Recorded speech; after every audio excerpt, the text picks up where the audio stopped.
பிரேத பரிசோதனை செய்யப்பட்ட குழந்தையின் உடல் விக்கிரவாண்டியில் உள்ள இல்லத்திற்கு எடுத்து வரப்பட்டது. குழந்தையின் உடலுக்கு பெற்றோர் மற்றும் உறவினர்கள் கண்ணீர் அஞ்சலி செலுத்தி வருகிறார்கள்.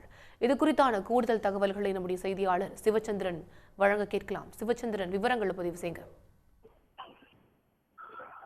விக்கிரவாண்டியில் உள்ள தனியார் பள்ளியில் நேற்று எல்கேஜி குழந்தை அந்த பள்ளியினுடைய கழிவறை தொட்டியில் விழுந்து உயிரிழந்தது. இது தொடர்பாக அவர் பெற்றோர் பழனிவேல் அளித்த புகாரின் அடிப்படையில விக்கிரவாண்டி போலீசார் அந்த பள்ளியினுடைய தாளாளர் எமில்டா மற்றும் பள்ளியினுடைய முதல்வர் டொமினிக் மேரி, வகுப்பு ஆசிரியர் ஏஞ்சல்ஸ் ஆகிய 3 பேர் மீது சந்தேக மரணம் மற்றும் கவனக்குறமாக பணியில் இருந்தது ஆகிய 2 பிரிவுகளுக்கு கீழே வழக்கு பதிவு செய்யப்பட்டு அந்த 3 பேரையும் கைது செய்து இன்னும் சற்று நேரத்தில் அவர்களை நீதிமன்றத்தில் ஆஜர்படுத்த உள்ளனர்.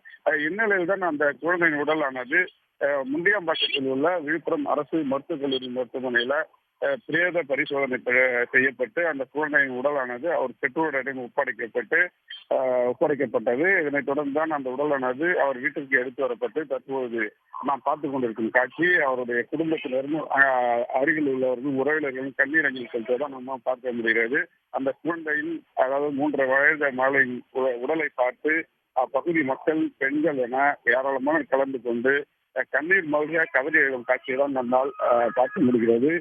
அந்த அளவுக்கு அந்த பகுதியில் ஒரு சோகத்தையும் பாதிப்பையும் ஏற்படுத்தி இருக்கிறது. இந்நிலையில் இன்னும் சற்று நேரத்தில் அந்த குழந்தையின் உடலுக்கு வனத்துறை அமைச்சர் பொன்முடி அவர்களும் நேரில் அஞ்சலி செலுத்தி தமிழ்நாடு முதலமைச்சர் மு.க.ஸ்டாலின் அறிவித்த 3 லட்சத்துக்கான அந்த நிவாரணத் தொகையும் அவர் இன்னும் சற்று நேரத்தில் அந்த குடும்பத்திற்கு வழங்க உள்ளார். இதனைத் தொடர்ந்துதான் தற்போது இந்த உடல் கொண்டு வரப்பட்டதை அடுத்து ஏராளமான மக்கள் அந்த குழந்தைக்கு கண்ணீர் அஞ்சலி செலுத்தும் நேரடி காட்சியை தான் நாம் பார்த்துக் கொண்டிருக்கிறோம். உங்களுக்கு நன்றி சிவச்சந்திரன். உடனுக்குடன் செய்திகளை தெரிந்து கொள்ள சன் நியூஸ் பெல் ஐகானை கிளிக் பண்ணுங்க.